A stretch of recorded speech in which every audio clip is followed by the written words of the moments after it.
Good morning dear students, welcome to the Leads Academy Next. इससे पहले वाले videos में हमने नोट्स राइटिंग और स्पीच राइटिंग को कंप्लीट किया है। आज एक और इम्पोर्टेंट राइटिंग स्किल के साथ आए हैं, वो है स्टोरी राइटिंग। डियर स्टूडेंट्स, जैसे कि आपको पता है, आप जानते होंगे कि स्टोरी राइटिंग 6 मार्क कैरी करता है, 6 मार्क्स कैरी करता है। तो इम्पोर्टेंट क्वेश्चन है, 6 मार्क, दैट मीन्स बड़ा क्वेश्चन है। ध्यान दीजिएगा इस क्वेश्चन पे अच्छे से, स्टार्टिंग से लेकर एंड तक बने रहे मेरे साथ। और कुछ इंपॉर्टेंट टिप्स और स्टेप्स आपको फॉलो करनी होगी। उन स्टेप्स को फॉलो करने के बाद आप अपने आप उस लायक हो जाओगे कि स्टार्टिंग से लेकर एंड तक आप एक अच्छी खासी स्टोरी क्रिएट कर सकते हो। आपकी अच्छी खासी पकड़ आ जाएगी कि किस तरह हम स्टोरी को स्टार्ट कर सकते हैं, उसके बाद किस तरह आगे ले जा सकते हैं, उसके बाद किस तरह कंक्लूड स्टोरी को करना है। कुछ इजी स्टेप्स आपको फॉलो करने होंगे। चलो आ जाइए, अब पढ़ते हैं किस तरह स्टोरी को क्रिएट करनी है। डियर स्टूडेंट्स, सबसे पहले आप ध्यान दीजिए, स्टोरी राइटिंग में स्टेप 1 जो है, स्टेप्स फॉर राइटिंग स्टोरी। पहला स्टेप क्या है? Give an appropriate title.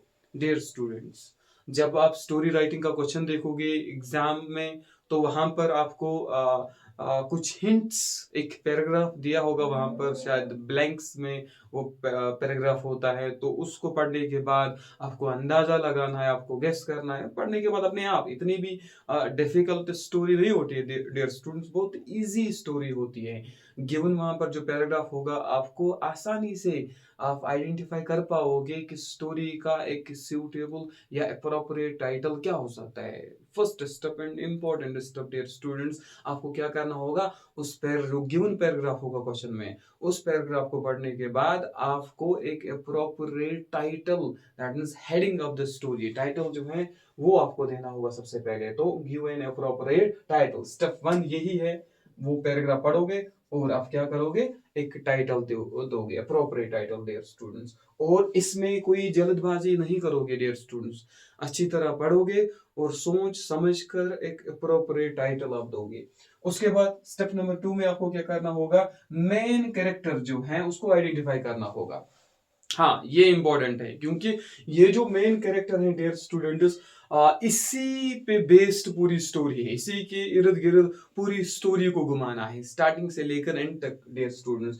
तो अप्रोप्रिएट टाइटल देने के बाद आप जब वो पैराग्राफ पढ़ोगे, आपको ये भी अंदाजा होगा, आप आइडेंटिफाई कर पाओगे कि इस स्टोरी का main character, hero of the story कौन है।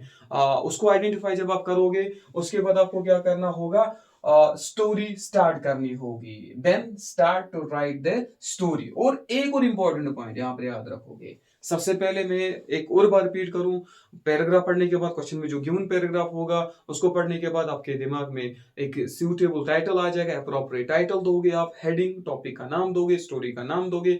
उसके बाद उसी पैराग्राफ को पढ़ने के बाद आपको ये अंदाजा होगा, आपको आइडेंटिफाई करना होगा, आपको पहचानना होगा इस स्टोरी का जो गिवन वहां पर पैराग्राफ होगा उसमें कौन सा मेन किरदार है। उस मेन कैरेक्टर को आइडेंटिफाई करना है और उसी मेन किरदार के इर्द गिर्द पूरी कहानी आपको लिखनी है डियर स्टूडेंट्स। तो मेन किरदार को आइडेंटिफाई करने के बाद जब आप स्टोरी को लिखोगे, और हमेशा स्टोरी क्या करोगे, do write the story always in positive mood dear students. आपको पहले ही नेगेटिव मूड क्रिएट नहीं करना है, आपको पहले ही प्रॉब्लम क्रिएट नहीं करनी है। आइडेंटिफाई जब कैरेक्टर को करोगे, उसके बाद उस कैरेक्टर की क्या करनी होगी, सबसे पहले पॉजिटिव मूड में स्टोरी को स्टार्ट करना होगा। दैट मीन्स जो मेन कैरेक्टर होगा उसकी तारीफ करोगे आप।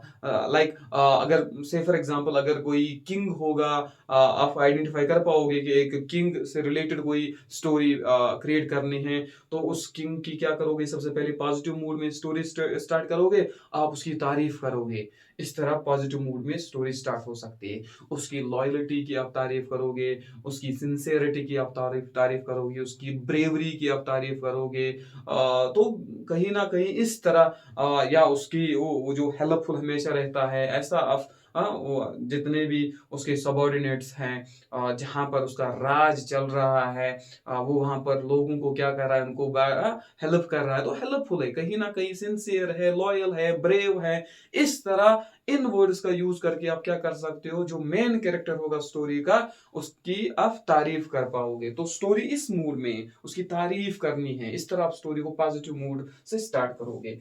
उसके बाद डियर स्टूडेंट्स, ये आपका स्टेप 3 रहेगा। Step 1 appropriate title, step 2 identify करोगे मेन कैरेक्टर, उसके बाद उसी मेन कैरेक्टर की क्या करोगे, स्टोरी जब स्टार्ट करोगे, पहला पैराग्राफ जब स्टार्ट करोगे उसकी तारीफ करने लगोगे सिंसियरिटी से। मैंने बोला डियर स्टूडेंट्स, देन आपको क्या करना होगा, पॉजिटिव मूड क्रिएट करने के बाद किंग की थोड़ा बहुत क्या करोगे, उसके बैकग्राउंड से रिलेटेड, जैसे फैमिली बैकग्राउंड, के कितने बेटे हैं, उसकी कितनी बेटियां हैं, उसकी कितनी, जैसे शादी कब हुई, उसकी क्या है क्या नहीं है, कितने बैटल्स में उसने बैटल फील्ड में जब वो आया किस तरह वो अपनी ब्रेवरी का, बहादुरी का मुजाहरा कर रहा था। कहीं ना कहीं जब पहले एक पैराग्राफ लिखोगे ना, अप्रोक्सीमेटली 40 to 60 वर्ड्स, आप पहला पैराग्राफ लिखोगे उसकी तारीफ में। उसके बाद आपको क्या करना होगा, आपको एक प्रॉब्लम क्रिएट करनी होगी।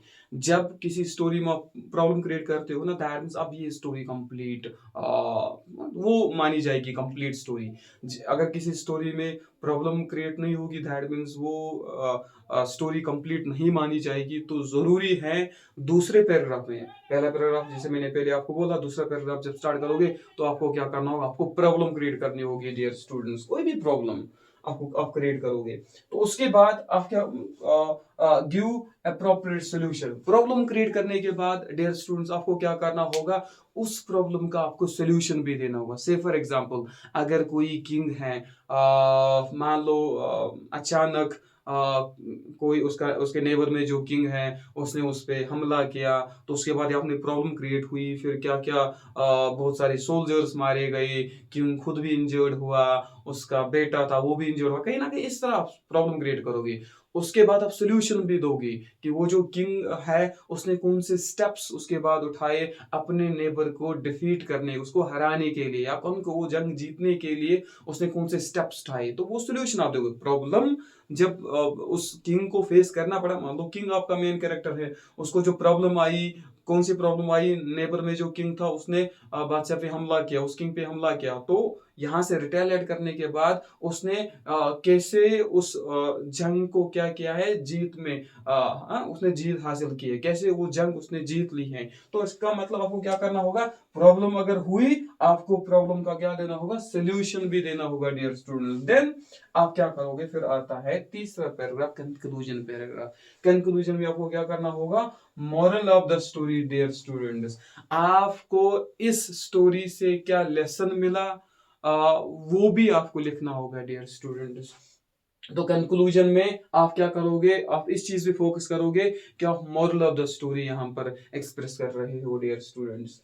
तो ये कुछ इजी स्टेप्स है, लास्ट टाइम बोल रहा हूँ डियर स्टूडेंट्स, क्योंकि अभी एग्जाम आने वाले हैं विद इन डेज, तो आप वो इन डेप्थ वो समझाने का अभी टाइम नहीं है डियर स्टूडेंट्स। लेकिन अगर इन स्टेप्स को आप फॉलो करोगे डियर स्टूडेंट्स, आप एक अच्छी खासी स्टोरी क्रिएट कर सकते हो। आपको 200 से अप्रोक्सीमेटली 250 वर्ड्स में पूरी स्टोरी लिखनी होती है, जो कि बहुत इजी होती है हमारे लिए लिखना। कब, जब हम इन सारे स्टेप्स को फॉलो करते हैं डियर स्टूडेंट्स।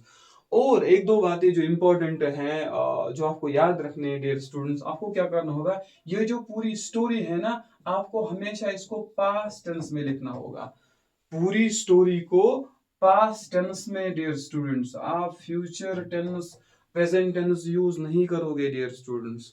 99.99 आप क्या यूज करोगे, पास्ट टेंस में पूरी स्टोरी आप लिखोगे डियर स्टूडेंट्स। और एक और चीज आप याद रखोगे डियर स्टूडेंट्स, ये जो, हाँ, और वर्ड लिमिट पे भी ध्यान देना डियर स्टूडेंट्स। ज्यादा भी नहीं लिखना है, जितना बोला गया उसके इर्द गिर्द आपको रहना है। 200 to 250 वर्ड, ज्यादा नहीं आपको फैलाना है स्टोरी को। और हर बार की तरह मैं अभी भी आपको बोल रहा हूँ डियर स्टूडेंट्स, कोई वो नए वो जो नए न्यू वेकेबल्स है ना, वो एडवांस्ड वेकेबल्स, डिफिकल्ट वेकेबल्स यूज करने की जरूरत नहीं है। क्यों, जब आप डिफिकल्ट वेकेबल्स वर्ड्स यूज करने लगते हो एग्जाम में, तो फिर आपका सारा ध्यान या मैक्सिमम टाइम आपका एक ही क्वेश्चन पे इन्वेस्ट होता है। फिर आपके लिए आगे के लिए जो क्वेश्चंस आपको करने होते हैं, आपको टाइम ही फिर नहीं रहता है। तो अच्छा रहता है easy word, simple words use करो और स्टोरी को खत्म करो डियर स्टूडेंट्स। हाँ, ये इम्पोर्टेंट पॉइंट्स आप फॉलो करोगे और आपका काम बन जाएगा, आपकी अच्छी खासी पकड़ आ जाएगी स्टोरी राइटिंग पे डियर स्टूडेंट्स। हाँ, यही है। और ऐसे वीडियोस पाने के लिए डियर स्टूडेंट्स, हर बार की तरह मैं अब आज भी आपको ये बोल रहा हूँ डियर स्टूडेंट्स, आप मेरे चैनल को सब्सक्राइब कर लो और आगे आने वाले टाइम में आप हिस्ट्री से रिलेटेड, पॉल साइंस से रिलेटेड भी कुछ वीडियोस मैं अपलोड करने वाला हूँ, एग्जाम पॉइंट ऑफ व्यू से रिलेटेड डियर स्टूडेंट्स। उसमें जो क्वेश्चन आने, हाँ, हर हर साल पिछले 10 साल से प्रीवियस पेपर्स को एग्जामिन करके वो लेक्चर अपलोड होगा इसी यूट्यूब चैनल पे, लीड्स एकेडमी नेक्स्ट पे डियर स्टूडेंट्स। तो बने रहे हमारे साथ। आगे भी डियर स्टूडेंट्स आपके लिए बहुत इंफॉर्मेटिव वीडियो क्रिएट करने जा रहा हूँ डियर स्टूडेंट्स। तो अल्लाह हाफिज dear students, see you in the next video. और एक दो बार नहीं बल्कि 10 बार स्टोरी क्रिएट करने की कोशिश करना। यही नहीं आप इन स्टेप्स को याद रखोगे फिर छोड़ोगे एग्जाम पे, एग्जाम में देखा जाएगा। नहीं नहीं डियर स्टूडेंट्स, इन स्टेप्स को पढ़ने के बाद आपको एक बार नहीं 10 बार 20 बार आप कोशिश करोगे कि आप स्टोरी क्रिएट करोगे इन स्टेप्स को फॉलो करके। प्रीवियस ईयर पेपर्स में आपको 2024 के ही पेपर्स मिलेंगे, क्योंकि उससे पहले जो सिलेबस था उसमें शायद स्टोरी, जहाँ तक मैं जानता हूँ, स्टोरी राइटिंग का कोई कॉन्सेप्ट नहीं था डियर स्टूडेंट्स। तो वही कुछ जो पेपर्स आए थे उन पे जितने भी क्वेश्चंस आए स्टोरी राइटिंग पे, उन्हीं को आप एक्सप्लेन करने की कोशिश करोगे, उन्हीं पे आप स्टोरी क्रिएट करने की कोशिश करोगे डियर।